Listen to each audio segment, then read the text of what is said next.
9절부터 보도록 합시다. 그러면 어떠하뇨? 우리는 나으뇨? 결코 아니라. 유대인이나 헬라인이나 다 죄 아래 있다고 우리가 이미 선언하였느니라. 그러면 어떠하뇨? 지금 우리가 1장 2장에서는 줄곧 우리 인간의 부패 등 우리 타락함, 우리 인간은 죄로 인해서 영원히 우리 하나님께로부터 심판을 받고 멸망받을 수밖에 없는 그런 존재라는 것에 대해서 줄곧 지금까지 바울이 이렇게 이야기한 것을 보았습니다. 그리고 특별히 2장에서는 이제 유대인들을 향하여서도 너희도 마찬가지다. 이방인이나 헬라인이나 다 똑같이 그 죄악으로 인해서 우리 하나님의 영원히 멸망받을 존재다 하는 것을 갖다 이렇게 선포하고 있는 것을 보았었어요. 그런데 지난 시간에는 이제 유대인의 그 나음이 무엇이냐, 그 할례의 유익이 무엇이냐에 대해서 잠깐 이야기를 했었어요. 이는 바울이 이제 유대인들이 바울의 이러한 주장을 듣고서 충분히 반론이 나올 수 있는, 그러면 율법이라는 거, 그 할례라는 거, 우리가 유대인이라는 거, 이런 거 아무런 나음이 없는 거냐, 과연 유익함이 없는 거냐 하고 바울한테 반론을 할 수 있잖아요. 그거에 대해서 이제 바울이 반론하는 것을 갖다가 이렇게 봤습니다. 그리고 바울을 비난하고 대적하는 자들에게 또한 이렇게 대답하는 것을 봤어요. 근데 이제 9절부터는 또다시 우리 모든 사람은 죄인이라는 것을 성경 말씀을 근거로 삼아서 제시해주고 있습니다. 성경의 권위에 의지해서 그 말씀을 인용함으로 해서 자신의 주장을 갖다가 이렇게 하고 있는 것을 볼 수가 있습니다. 물론 여기서 이제 바울이 인용한 성경 말씀은 구약 성경이에요. 구약 성경에는 우리 인간이 부패하고 타락했다는 것에 대해서 이와 같이 말씀을 하고 있다는 것입니다. 너무나 많은 곳에서 이제 바울이 그거에 대해서 이제 9절부터는 쭉 이야기를 하고 있습니다. 그러면 어찌하뇨? 우리는 나오뇨? 여기서 우리라고 하는 것은 이제 그리스도인들을 갖다가 가리킵니다. 그러면은 유대인도 그렇고 저쪽 헬라인들도 그렇고 이 땅에 살아가는 모든 사람이 그렇게 다 부패하고 타락해서 하나님의 영원한 심판 가운데 처하게 됐는데, 그렇다면 우리 기독교인들은 그 사람들하고는 조금 덜 부패해서 그럼 이쪽 예수님을 믿는 것이냐, 하나님을 믿는 것이냐, 지금 이런 문제를 갖다 이야기하고, 그러면 우리는 갖다가 그 다른 사람들보다 나은 존재냐는 것입니다. 그러니까 바울이 결코 아니라 유대인이나 헬라인이나 다 죄 아래 있다고 우리가 이미 선언하였느니라. 이미 1장 2장에서 우리 모든 사람은 다 죄인이라고 바울이 이제 선언하고 있는 것을 갖다가 이렇게 봅니다. 다 죄악으로 인해서 우리 하나님께로부터 심판받고 멸망받을 그런 존재라는 것을 1장 2장에서 이렇게 선언하고 있는 것을 봤어요. 유대인도 거기에는 애의가 없고 헬라인들도 애의가 없다는 것을 갖다가 이제 봤었어요. 역시 마찬가지로 우리 또한 우리의 죄로 인해서 기독교인들이 먼저 된 자들, 우리들도 역시 마찬가지로 우리의 죄악으로 인해서 우리 하나님께로부터 영원히 멸망받고 영원히 심판받아 죽을 수밖에 없는, 영원한 지옥 불못에 던져질 수밖에 없는 그런 존재였었다는 것입니다. 기록한 바 의인은 없나니 하나도 없으며, 기록한 바 구약 성경에 기록되어 있는 것을 갖다가 인용을 하고 있습니다. 저쪽 한번 찾아봅시다. 기록된 바, 여기 시편 14편 1절을 먼저 찾아봅시다. 어리석은 자는 그 마음에 이르기를 하나님이 없다도다. 저희는 부패하고 소행이 가증하여 선을 행하는 자가 없도다.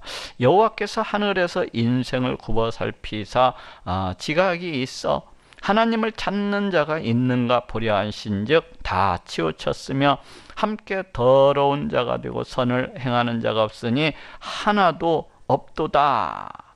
이와 같이 지금 시편 14편 1절에서 3절까지 이야기하고 있는 것을 볼 수가 있습니다. 그리고 전도서 7장 20절에서도 비슷한 이야기를 갖다 이렇게 하고 있는 것을 볼 수가 있어요. 나중에 시간 나면 한번 찾아보도록 하십시오.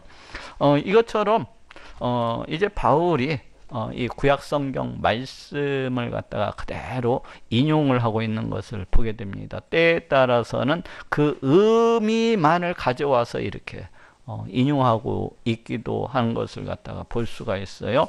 자, 이제 본문으로 돌아옵시다. 기록한 바 의인 없나니 하나도 없으며, 여기에서 의인이라고 하는 것은 과연 어떤 사람을 갖다가 가리키는 것입니까? 보통 의인이라고 하면 의로운 사람을 갖다가 가리킨다고 할 수가 있어요. 그러면 의로운 사람은 과연 어떠한 사람이냐?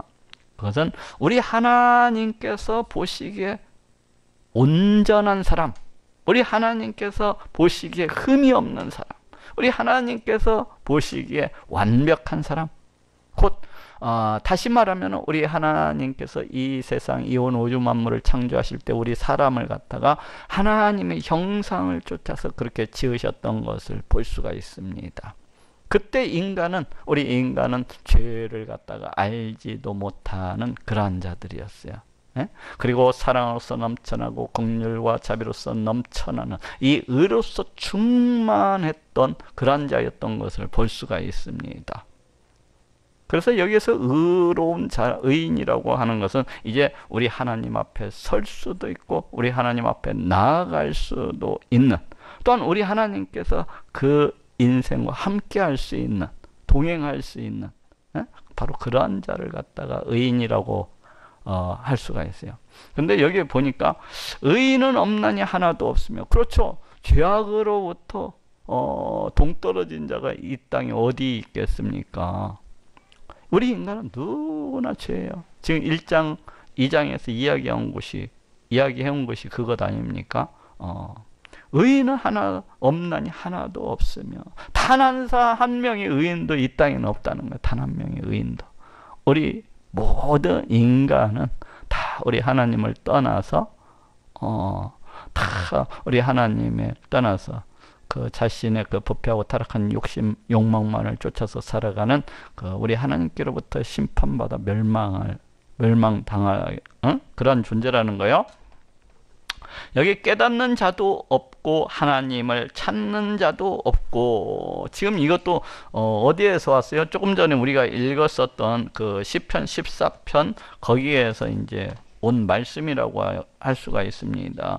여기 보니까 깨닫는 자도 없고 이렇게 됐어요. 이것도 이제 바울이 그 의미만을 갖다가 살려서 인용한 것이라고 할 수가 있어요. 여기 14편 2절에서는 뭐라고 얘기하고 있어요? 하나님께서, 여호와께서 하늘에서 인생을 굽어 살피사 지각이 있어, 응?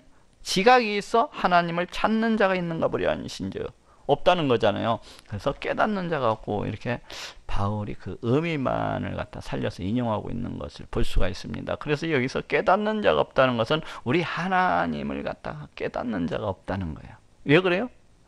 너무나 부패하고 타락해서. 처음 창조 시에 우리 인간은 하나님을 알만한 것이 있었습니다. 그것을 갖다 이제 우리가 1장에서 봤듯이 신지식, 신관념 뭐 이런 것들이라고 할 수가 있어요. 그렇게 하나님을 알만한 것이 있었는데 우리 인간이 너무나 부패하고 타락함으로 해서 하나님을 갖다가 깨닫는 자도 없게 된 거예요. 깨닫는 자도 없게 된 거예요.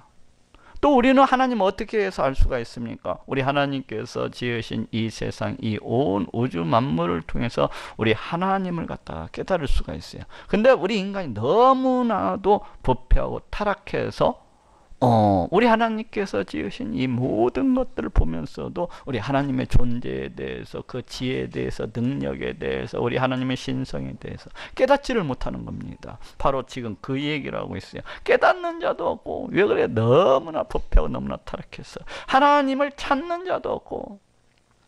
우리 인생은 여기서 찾는다고 하는 것은 우리 하나님께 나아가서 우리 하나님을 찬양하고 높이는 것, 그리고 또 우리의 어떤 어려움이 있으면 어떻습니까? 우리 하나님께 찾아가서 우리 하나님을 향해서 간구하고 의지하는 것, 뭐 이런 모든 것들을 가리키는 말이 우리 하나님을 찾는다고 할 수가 있어요. 그런데 우리 인생이 너무나도 부패하고 타락해서 하나님을 찾는 자가 없다는 거예요. 그렇지 않습니까? 우리 자연인으로서 자신은 우리 하나님께서 나를 갖다가 지으시고 만들어 주셨거나, 야, 우리 하나님 우리 인생을 다스리시고 통치하시는 만왕의 왕이시구나 하면서 그 스스로 나아가서 우리 하나님을 찬양하고 높이는 자가 또 어디 있겠습니까? 우리 인생은 누구나 부패해서 우리 하나님을 갖다가 찾지를 않습니다. 그 하나님을 의지를 하지 않아요. 자연인들, 우리 하나님을 모르는 세상 사람들이 다 그와 같이 살아가지 않습니까? 이와 같이 하나님을 찾는 자도 없고, 우리도 예수님을 알기 전에는 바로 이와 같은 모습을 하고 있었던 것을 알 수가 있어요. 다 치우쳐 한 가지로. 여기서 다 치우친다는 것은 뭐 길로부터 벗어나다라는 그런 의미를 갖고 있어요. 그러니까 우리 인생은 어떻게 지어졌습니까? 어떤 목적으로 지어졌어요? 우리 하나님의 창조 목적은 우리의 인생이 우리 하나님께 나와서 우리 하나님을 찬양하고 높일 수 있도록 하기 위해서, 우리 하나님의 위해서, 우리 하나님의 이름을 위해서, 그 영광을 위해서 그렇게 살아갈 수 있도록 우리 인생이 지음받았거든요. 그런데 다 치우쳤다는 거예요. 그 길로부터 다 벗어났다는 것입니다. 우리 하나님의 창조 목적으로부터 다 벗어났어. 하나님의 그 길로부터 다 벗어나서 한 가지로, 여기서 한 가지로라고 하는 것은 즉시로 동시에 그런 뜻도 또한 가지고 있습니다. 즉 우리는 인생이 우리 하나님의 길로부터 떠나는 즉시로, 우리는 인생이 우리 하나님을 떠남과 동시에 어떻게 되었다는 거예요? 무익하게 되고, 여기서 무익하게 되었다는 것은 우유가 상하여서 쓸모가 없게 되다, 그런 의미를 갖고 있어요. 그러니까 우리가 썩은 우유를 갖다가 마실 수가 있습니까? 그런 우유는 갖다가 아무 쓸모가 없어서 버릴 수밖에 없습니다. 내버릴 수밖에 없어요, 썩은 우유는. 근데 우리 인간이 그와 같이 됐다는 거예요. 하나님의 길로부터 떠나가지고, 하나님 창조 목적의 그 길로부터 떠나가지고 동시에 어떻게 됐다는 거예요? 무익하게 되고 쓸모없게 되었다는 것입니다. 우리 인간이. 우리가 피아노는 피아노 소리를 내야 돼요. 그 만든 자가 피아노를 만들 때는 피아노 소리를 내기 위해서 만들었어요. 근데 저 피아노가 피아노 소리는 안 내고 봉창 뜯는 소리를 낸다든지, 아니면은 시끄러운 다른 양철 지붕 뜯는 소리를 갖다가 이렇게 내게 된다면은 그 만든 자가 쓸모가 없기 때문에, 무익하게 되기 때문에 그냥 망치로 그냥 깨부셔 버리겠죠. 역시 마찬가지로 우리 인간이 바로 그와 같이 처했다는 거예요. 다 치우쳐서 우리 하나님의 그 창조 목적으로부터 벗어나서 동시에 쓸모가 없게 됐다는 거예요. 무익하게 됐다, 버려질 수밖에 없다는 것입니다. 무익하게 되고 선을 행하는 자는 없나니 하나도 없도다. 여기에서 선이라고 하는 것은, 어떤 사람들은 아유 목사님, 제가 오늘 오다가 그래도 선을 행했는데요, 무엇을 행했는데, 저기 보니까 유혹교 밑에 엎드려 있더라고요. 그래서 제가 동전 1,000원짜리 한 장 이렇게 주고 왔습니다. 물론 그것도 선이 될 수가 있어요. 그런데 여기에서 말하는 이 선이라고 하는 것은 하나님의 말씀을 쫓아서, 우리 하나님의 말씀에 순종함으로 우리 하나님을 찬양하고 높이는 것, 또 우리 하나님 말씀에 순종함으로 우리 하나님을 위해서, 우리 하나님의 이름을 위해서, 그 영광을 위해서 그와 같이 살아가는 것, 바로 그것이 선입니다. 하나님의 뜻을 쫓아서 행하는 것, 우리 하나님을 기뻐하고 즐거워하면서 살아가는 것, 그것이 선을 행하는 것이라고 할 수가 있어요. 오히려 우리 인간은 이사야서에 저기 보니까는 우리 인간이 행하는 모든 그 선, 이 의라고 하는 것은 더러운 옷과 같다고 이렇게 말씀하고 있는 것을 이렇게 볼 수가 있습니다. 예? 저쪽 이사야서 한번 찾아봅시다. 이사야서 64장 6절.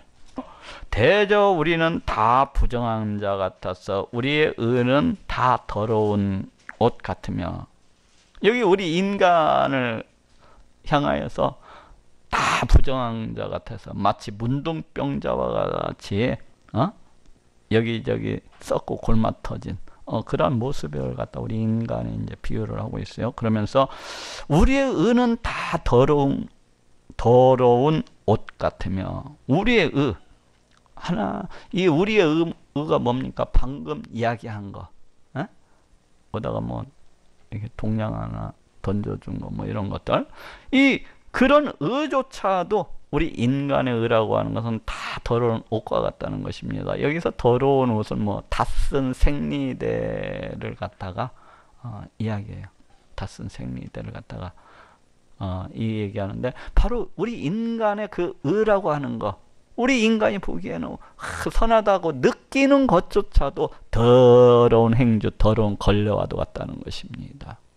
우리 인간의 의라, 우리 하나님 앞에서 그렇다는 거예요. 그렇죠, 뭐 우물, 썩은 우물을 갖다가 생각해 볼 수가 있습니다. 그 썩은 우물 가운데에서 마실 만한 그 물을 갖다가 마실 만한 생수를 갖다가 찾는다 한들 찾을 수가 있겠습니까?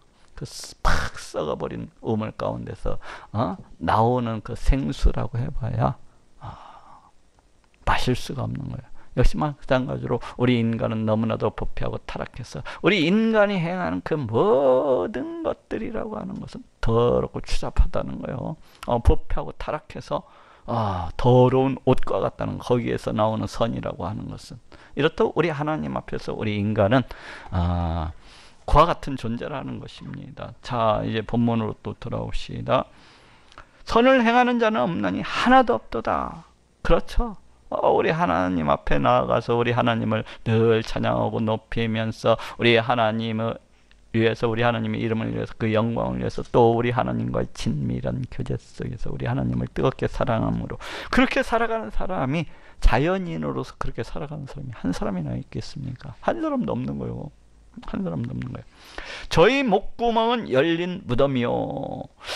여기는 이제 두 가지 의미로 해서 이렇게 생각을 해볼 수가 있습니다.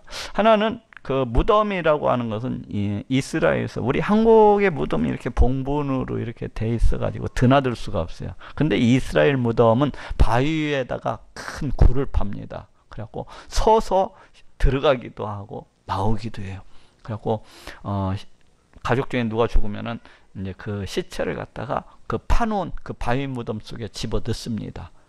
그리고 그 입구를 짐승이 들어가서 헤하지 못하도록 큰 돌을 굴려서 이렇게 막아 놓습니다. 그것이 이제 이스라엘 지방의 이제 그 무덤인데, 근데 여기 저희 목구멍은 열린 무덤. 근데 이 목구멍을 갖다가 그 열린 무덤에 이렇게 비유하고 있는 것을 볼 수가 있어요. 이것은 이제 두 가지 의미로서 이렇게 생각을 해보세요.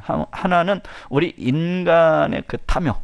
그러니까 그냥 무덤은 보통 시체를 놔두는 곳이 아닙니까? 근데 그냥 부정한 것이 됐든 정한 것이 됐든 모든 것을 갖다 다 집어삼키는 우리 인간의 탐욕을 갖다가 생각해 볼 수가 있어요. 그리고 또 한 가지는 열린 무덤이요. 그냥 입만 열었다 하면은 뭐가 나옵니까? 다른 사람을 죽이는 말이 쏟아지는 거예요. 입만 열었다 하면 다른 사람을 해하는 그런 말이 쏟아지는 것입니다. 그래서 입만 열었다 하면은 상대방을 시체로서 만드는 거예요. 열린 무덤이라고 하는 거예요. 에? 상대방을 갖다 죽이는 겁니다. 입만 열었다 하면. 그것이 인간의 그 말이라는 거예요. 이것도 이제 저쪽 시편 5장 9절에서 이렇게 왔어요. 시편 5장 9절에 저희 입에 신실함이 없고 저희 심중이 심히 악하며 저희 목구멍은 열린 무덤 같고 저희 혀로는 아첨하나이다. 여기 시편 5장 9절에 보니까 인간이 그 내뱉는 이 언어의 악독에 대해서 지금 다 나오고 있는 것이에요. 저희 입에 신실함이 없고 저희 심중이 심히 악하며 저희 목구멍은 열린 무덤 같고 저희 혀로는 아첨하나이다. 그러니까 우리 이 자연인이 어떻게 이야기를 하면서 살아가는지에 대해서 지금 이야기를 하고 있어요. 하나님을 알지 못하는 자들의 모습, 그거에 대해서 이야기를 하고 있어요. 저희 목구멍은 열린 무덤이며 그 혀로는 속임을 베풀며, 늘 이야기만 했다 하면은 다른 사람을 속이는 그런 말을 갖다가 하고 있다는 거예요. 그 입술에는 독사의 독이 있고, 그러니까 우리 자연인의 그 입속에는 뭐가 숨겨져 있는 거예요? 독사의 독. 입만 열면은 언제든지 다른 사람을 갖다 물어서 해치고 죽일 수 있는 그런 독사의 독이 있는. 야, 이 우리 자연인들의 그 모습입니다. 그 입에는 저주와 악독이 가득하고, 그냥 입만 열었다 하면 저주, 입만 열었다 하면 그 악독을 갖다가 내뱉는다는 거예요. 실제로 그렇습니까? 우리 하나님을 알지 못하는 사람들을 열심히 이렇게 지켜보고 있으면요, 참 대책 안 갑니다. 말이 통하지 않아요. 말이 통하지 않아요. 자신의 욕심, 자신이 조금만 해를 당하는 것 같으면요, 눈에 보이는 게 없어요. 세상 사람들은 눈에 보이는 게 없습니다. 그냥 이 하나님을 알지 못하는 자들, 이 세상 사람은 눈에 보이는 게 없습니다. 그냥 얼마나 그 경우가 없는지 몰라요. 얼마나 경우가 없는지. 자신의 욕심이 법이에요. 자기 욕심이. 그래갖고 막 어떻게 해서든지 상대방을 갖다가 해가지고 등쳐먹고 사기쳐먹고 입 바른 소리 그 아첨을 갖다가 이렇게 베풀고 그러면서 자기 유익 그 자기 욕심을 갖다가 이렇게 채우는 것을 볼 수가 있습니다. 그것이 세상 사람들의 모습입니다. 근데 우리 기독교인들은 안 그러죠. 왜 그렇습니까? 죄성을 가지고 있지만 역시 마찬가지로 그래도 우리 하나님을 갖다가 의식을 하고 생각을 하고 우리 하나님을 두려워하면서 살아가기 때문에 그와 같이 살지 않습니다. 근데 전혀 그렇게 살지 않는다는 것은 아니에요. 넘어질 때도 있죠. 죄를 범할 때도 있어요. 악한 얘기를 갖다 할 때도 있습니다. 그렇지만은 그렇게 이방인들처럼 그렇게 늘 그와 같은 모습으로서 그렇게 살지는 않습니다. 제가 또 그런 사람들 참 많이 봤습니다. 벌써 뭔 얘기 있으면은 탁 눈알부터 막 부라리면서 위협을 하고 나옵니다. 정말로 그 입에 독사의 독이 있는 것 같아요. 언제든지 팍 불려고 하는 그들의 눈빛을 갖다 이렇게 볼 수가 있어요. 결코 같이 안 부딪히고 물리면 나만 손해니까 슬쩍 피해버리고 맙니다. 슬쩍 피해버리고 마는데 정말로 그런 사람들이 많습니다. 자기 욕심, 그 부패하고 타락한 그 죄성대로 이렇게 행하는 사람들이 얼마나 많은지 몰라요. 지금 여기 그와 같은 모습들을 갖다 이렇게 표현해 주고 있습니다. 그 발은 피 흘리는데 빠른지라. 여기서 발이라고 하는 것은 우리 인간의 어떤 행위를 갖다가 상징을 하고 있다고 할 수가 있어요. 예? 인간의 그 행위, 모든 행위를 갖다가 이제 발로 쓰여가지고 표현하고 있다고 할 수가 있어요. 근데 피 흘리는데 빠른지라. 피를 언제 흘립니까? 보통 창으로서 이렇게 찔렀을 때 상대방이 피를 흘리지 않습니까? 또는 칼로 베었을 때. 근데 인간의 이 모든 행위들이 다른 사람을 갖다 해하는데 빠르다는 거예요. 그냥 인간의 모든 그 행위들이 다른 사람을 갖다 해치는데 빠르다는 것입니다. 그래서 피를 흘린다고 하는 것은 인간이 행하는 그 모든 죄악들, 악독들 이런 것들을 가리켜요. 우리 자연인의 너무나고 이 자연인이 우리 하나님을 떠나서 그렇게 하나님을 거역하면서 그 죄성으로서만 이렇게 살아가는 자들이기 때문에 이와 같이 살아요. 우리도 예수 그리스도를 알지 못했을 때는 바로 이와 같은 모습을 가지고 있었습니다. 내 욕심 막 그 부패하고 타락한 욕심으로 인해서 상대방을 갖다가 해치고 속이고 또 때에 따라서 아첨을 하고 이런 겁니다. 파멸과 고생이 그 길에 있어. 여기 파멸과 고생이라고 얘기를 하고 있네요. 이것은 악인들이 종국적으로 그 당하는 그 어떤 형벌, 그 길을 갖다가 얘기해요. 악인들이 걷는 그 길의 어떤 종착점을 갖다가 얘기를 하고 있다고 할 수가 있어요.